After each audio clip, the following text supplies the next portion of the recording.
जय श्री राम। मैं वसंत रावल आज मैं आपको बताने आया हूं मुहूर्त शास्त्र के अंदर कितने प्रकार के शुभ मुहूर्त होते हैं, उसके नाम क्या होते हैं और कौन से मुहूर्त के अंदर कौन सा कार्य करने से बहुत लाभ होता है। ये सारी बातों को आज हम गहनता से जानेंगे।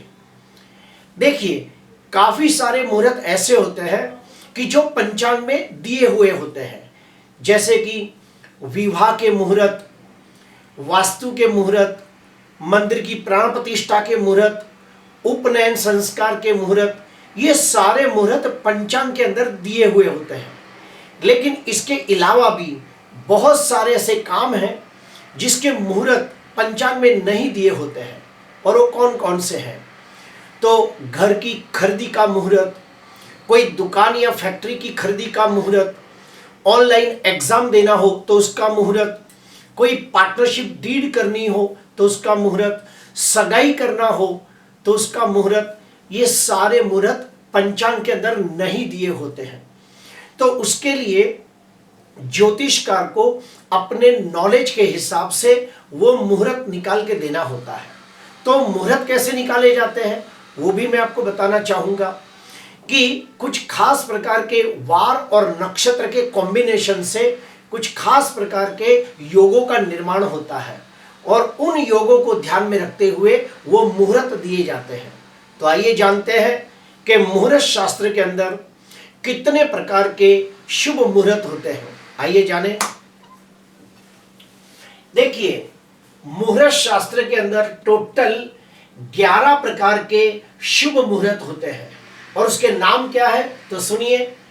पहले नंबर पे है अमृत सिद्धि योग, दूसरे नंबर पे है सर्वार्थ सिद्धि योग, तीसरे नंबर पे है सिद्धि योग, चौथे नंबर पे है राजयोग, पांचवें नंबर पे है रवि योग, छठवें नंबर पे है कुमार योग, सातवें नंबर पे है स्थिर योग, आठवें नंबर पे आता है द्विपुष्कर योग, नौवें नंबर पे आता है त्रिपुष्कर योग, 10वें नंबर पे आता है ब्रह्म मुहूर्त, और 11वां है अभिजीत मुहूर्त। ये सारे शुभ मुहूर्त हैं। इन मुहूर्तों के अंदर कोई भी प्रकार के शुभ कार्य करने से लाभ होता है। अभी हम जानेंगे कि ये मुहूर्त बनते कैसे हैं और उसके अंदर कौन सा कार्य करना चाहिए। तो सबसे पहले हम लेते हैं अमृत सिद्धि योग। ये बहुत ही जबरदस्त मुहूर्त है, और ये बनता कैसे है तो कुछ वार और नक्षत्र के कॉम्बिनेशन से ये योग बनता है। जैसे कि एग्जांपल देता हूं, रविवार हो और रविवार के दिन हस्त नक्षत्र आ जाए तो अमृत सिद्धि योग बनता है। सोमवार के दिन मृगशिरा नक्षत्र आ जाए तो अमृत सिद्धि योग बनता है। मंगलवार के दिन अश्विनी नक्षत्र आ जाए तो अमृत सिद्धि योग बनता है। बुधवार के दिन अनुराधा नक्षत्र हो तो, गुरुवार के दिन गुरु और पुष्य नक्षत्र साथ में हो जाए तो गुरु पुष्यामृत नक्षत्र बनता है। शुक्रवार के दिन रेवती नक्षत्र आ जाए और शनिवार के दिन रोहिणी नक्षत्र आ जाए तो अमृत सिद्धि योग निर्माण होता है। और ये बहुत ही जबरदस्त मुहूर्त है। इसके अंदर आप कोई भी प्रकार के शुभ कार्य की शुरुआत कर सकते हो, जैसे कि दुकान का ओपनिंग करना हो, मकान के अंदर गृह प्रवेश करना हो, कोई भी मंदिर की प्राण प्रतिष्ठा का कार्य करना हो, विदेश जाने की शुरुआत करनी हो, तो अमृत सिद्धि योग को बहुत अच्छा माना गया है। कुछ किताबों में तो यह भी लिखा गया है कि मुहूर्तों का राजा है अमृत सिद्धि योग, और ये बहुत ही इफेक्टिव है। अभी आते हैं दूसरे नंबर पे आता है सर्वार्थ सिद्धि योग। ये भी बहुत अच्छा है। हर प्रकार के कार्य आप सर्वार्थ सिद्धि योग में कर सकते हो, जैसे कि सगाई करना हो, विवाह करना हो, वास्तु का मुहूर्त हो यानी कि गृह प्रवेश की पूजा करनी हो, कोई भी प्रकार के वस्त्र या जवेरात की खरीदी करनी हो, तो भी सर्वार्थ सिद्धि योग को सर्वोत्तम माना गया है। फिर आते हैं तीसरे नंबर पे आते हैं सिद्धि योग। ये भी बहुत पावरफुल योग है। जैसे अमृत सिद्धि योग है, ऐसे खाली सिद्धि योग भी आता है, और ये भी बनता है कुछ खास प्रकार के वार और नक्षत्रों के कॉम्बिनेशन से सिद्धि योग बनता है। जैसे कि रविवार का दिन हो और मूल नक्षत्र आ जाए तो सिद्धि योग बनता है। उसी प्रकार सोमवार के दिन श्रवण नक्षत्र आ जाए तो सिद्धि योग बनता है। मंगलवार के दिन उत्तर भाद्रपद नक्षत्र आ जाए तो सिद्धि योग बनता है। बुधवार के दिन कृतिका नक्षत्र आ जाए, गुरुवार के दिन पुनर्वसु नक्षत्र आ जाए, शुक्रवार के दिन पूर्व फाल्गुनी नक्षत्र आ जाए और शनिवार के दिन स्वाति नक्षत्र आ जाए तो सिद्धि योग बनता है। और ये बड़ा पावरफुल योग है। इसके अंदर आप कोई भी प्रकार के शुभ कार्य, मांगलिक कार्य कर सकते हो, जैसे कि सगाई करनी हो, विवाह करना हो, मंदिर की प्राण प्रतिष्ठा हो, कोई भी प्रकार की विद्या ज्ञान प्राप्ति की शुरुआत हो, कोई कला सीखनी हो, कोई भी प्रकार का शुभ कार्य हो तो आप सिद्धि योग के अंदर कर सकते हैं। उसी प्रकार आता है राजयोग। राजयोग भी बहुत ही तिथि नक्षत्र योग करण सबको मिलाकर देखा जाता है। तो राजयोग के अंदर आप कोई भी प्रकार के राजकीय कार्य कर सकते हो, यानी गवर्नमेंट से लगते कोई भी कार्य करने हो तो आप राजयोग के अंदर करना चाहिए। जैसे कि कोई पद धारण करना हो, कोई प्रतिष्ठा मिलने वाली हो, तो ऐसे कोई भी राजकीय काम हो, गवर्नमेंट के कोई भी काम हो, अधिकारी से लगते कोई भी काम हो तो वो राजयोग के अंदर करने से मान सम्मान में वृद्धि होती है, यश जश कीर्ति प्राप्त होती है। उसके बाद आता है रवि योग। रवि योग को बहुत ज्यादा महत्व दिया गया है। ये सारे योगों में अगर सबसे ज्यादा कोई आता हो तो रवि योग आता है और रवि योग के आने से सारे दोष नाश हो जाते हैं। उस दिन कोई भी प्रकार का खराब दोष हो तो भी रवि योग की वजह से नाश हो जाता है। तो रवि योग के अंदर आप विद्या प्राप्ति की शुरुआत कर सकते हो, ज्ञान प्राप्ति की शुरुआत कर सकते हो, कोई भी प्रकार की शिक्षा हासिल करनी हो तो कर सकते हो, कोई कला सीखनी हो, गीत संगीत नृत्य सीखना हो तो ऐसी कोई भी शुरुआत करनी हो तो रवि योग को सर्वश्रेष्ठ माना गया है। कोई भी प्रकार की शस्त्र विद्या सीखनी हो तो भी रवि योग को उत्तम माना गया है। राजनीति से लगता कोई भी ज्ञान प्राप्त करना हो तो भी रवि योग को सर्वोत्तम माना गया है।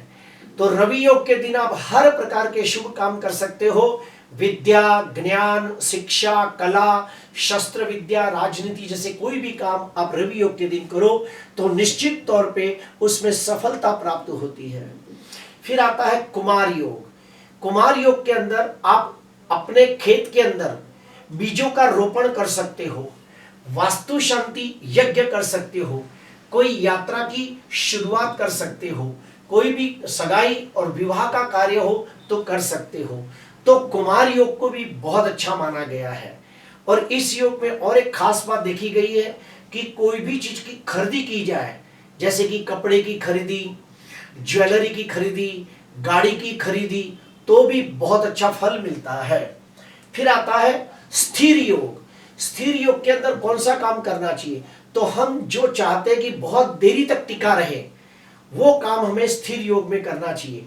जैसे कि कोई आदमी चाहता है कि मेरी नौकरी बहुत लंबे समय तक टिकी रहे तो उसे स्थिर योग के अंदर नौकरी की शुरुआत करनी चाहिए। पहले दिन स्थिर योग होना चाहिए तो वो नौकरी बहुत लंबे अरसे तक टिकी रहती है। नए व्यापार की शुरुआत करनी हो तो भी स्थिर योग के अंदर करना चाहिए। आपने गौर किया होगा कि काफी लोग दिवाली के दिनों में जो लक्ष्मी पूजन करते हैं वो भी स्थिर योग के अंदर करते हैं ताकि लक्ष्मी हमारे घर में स्थिर रहे। उसके बाद घर की खरीदी करनी हो, ये सब काम ऐसे हैं कि कोई भी आदमी नहीं चाहेगा बार बार चेंज हो, जैसे कि नौकरी बदलना, व्यापार बदलना, घर बदलना, कोई भी आदमी नहीं चाहता कि मैं बार बार ये सब बदली करूं। तो नई नौकरी की शुरुआत करनी हो, व्यापार की शुरुआत करनी हो, नए घर की खरीदी करनी हो तो स्थिर योग को सर्वोत्तम माना गया है। फिर आता है द्विपुष्कर योग। द्विपुष्कर योग का मतलब ये होता है कि कोई भी काम हम करें तो उसका 2 गुना फल मिलता है। तो 2 गुना फल मिलने से बड़ा लाभ होता है। तो कोई भी प्रकार का शुभ कार्य जिसका हमें 2 गुना फल चाहिए तो वो कार्य हम द्विपुष्कर योग में कर सकते हैं। फिर आता है त्रिपुष्कर योग, यानी 3 गुना फल। कोई भी ऐसी चीज जो हम करें उसका 3 गुना फल मिले। जैसे एग्जांपल लेते हैं कि हमने घर की खरीदी करी तो हम चाहेंगे कि हमारे 3 घर बने। हमने वाहन खरीदा, हम चाहेंगे कि हमारे घर में 3-3 वाहन आए। हमने एक प्रॉपर्टी खरीदी तो हम चाहेंगे हमारे 3-3 प्रॉपर्टी हो। तो ऐसा कोई भी काम हम करें कि जिसके अंदर हम चाहते हैं कि वो 2 गुना 3 गुना हो, तो उसके लिए त्रिपुष्कर योग का इस्तेमाल करना चाहिए। इन योगों के अंदर कोई भी ऐसी खरीदी करे जो हम चाहते हैं कि दुगनी हो तिगनी हो। फिर आता है ब्रह्म मुहूर्त। ये तो आप सबको पता ही होगा कि सुबह सूर्योदय से 1.5 घंटे पहले, फिर से कहूंगा, सूर्योदय से 1.5 घंटे पहले ब्रह्म मुहूर्त होता है। और उसके अंदर कोई भी धार्मिक आध्यात्मिक उन्नति हो, कोई भी मंत्र का अनुष्ठान करना हो, ध्यान मेडिटेशन करना हो, कोई भी प्रकार का बाहरी ज्ञान प्राप्त करना हो, ब्रह्म ज्ञान, तत्व ज्ञान, आत्मचिंतन, आत्ममंथन, ऐसी कोई भी चीज का धार्मिक आध्यात्मिक ज्ञान प्राप्त करना हो, स्वयं के बारे में जानना हो, कोई भी विद्या प्राप्त करनी हो, कोई भी ऐसी शक्तियां प्राप्त करनी हो जो सात्विक हो, तो उसके लिए ब्रह्म मुहूर्त को सर्वोत्तम माना गया है। उसके बाद आता है अभिजीत मुहूर्त। अभिजीत मुहूर्त यानी सूरज उगने से लेके सूरज डूबने के तक, फिर से कहूंगा, सूरज उगने से लेके सूरज डूबने तक जो पूरा 12 घंटे का समय होता है, उसका जो मध्यस्थ समय होता है उसे अभिजीत मुहूर्त कहते हैं। और ज्यादातर इसी मुहूर्त के अंदर शादी होती है या फिर सगाई भी आप कर सकते हो। आप कोई भी पंचांग देख लो तो पंचांग के अंदर जो हस्त मिलाप का जो मुहूर्त दिया होगा वो ज्यादातर अभिजीत मुहूर्त होगा। और आप कोई भी पंचांग में देखो तो ज्यादातर आपको दिखाई देगा 12:30, 12:38, 12:50, 12:40, ये जो मुहूर्त दिए हैं दोपहर के, वो ज्यादातर अभिजीत मुहूर्त होते हैं। तो अभिजीत मुहूर्त के अंदर ज्यादातर लोग विवाह करते हैं तो बहुत अच्छा फल मिलता है। इसी समय आप सगाई भी कर सकते हो। अभी हम आते हैं अशुभ योगों के तरफ। तो अशुभ योगों को भी ध्यान में रखना है कि गलती से भी कोई भी अशुभ योग के अंदर कोई शुभ काम की शुरुआत न करे, वरना उसका फल बिल्कुल अच्छा प्राप्त न होगा। जैसे कि हम पहले लेते हैं मृत्यु योग। मृत्यु योग के अंदर कोई भी शुभ काम की शुरुआत की तो निश्चित तौर पे उसमें असफलता प्राप्त होती है। खास करके मृत्यु योग के अंदर गाड़ी की खरीदी नहीं करनी चाहिए, अर्थात कोई भी प्रकार का 2 व्हीलर या 4 व्हीलर वाहन की खरीदी नहीं करनी चाहिए। अब ये मृत्यु योग आता कैसे है तो वो भी सुनिए। कुछ खास वार और नक्षत्र के कॉम्बिनेशन से मृत्यु योग बनता है।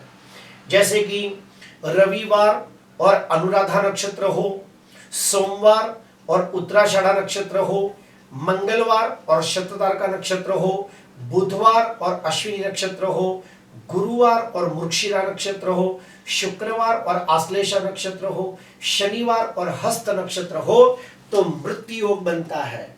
और ये मुहूर्त के अंदर गलती से भी कोई भी प्रकार का 2 व्हीलर या 4 व्हीलर का गाड़ी नहीं खरीदी करना चाहिए, या फिर कोई भी प्रकार का मशीन की खरीदी न करें। जैसे हम खरीदी करते हैं, वॉशिंग मशीन खरीदी करते हैं, कोई भी प्रकार की ऐसी चीजें, ओवन खरीदते हैं, तो ऐसे कोई भी इलेक्ट्रॉनिक साधन भी मृत्यु योग के अंदर नहीं खरीदी करना चाहिए, वरना उसका लाइफ बहुत कम होता है और उसके द्वारा किसको नुकसान भी पहुंच सकता है। फिर आता है यमघंट योग। इस योग के अंदर भी कोई भी यात्रा की शुरुआत नहीं करनी चाहिए, कोई भी शुभ और मांगलिक कार्य नहीं करना चाहिए।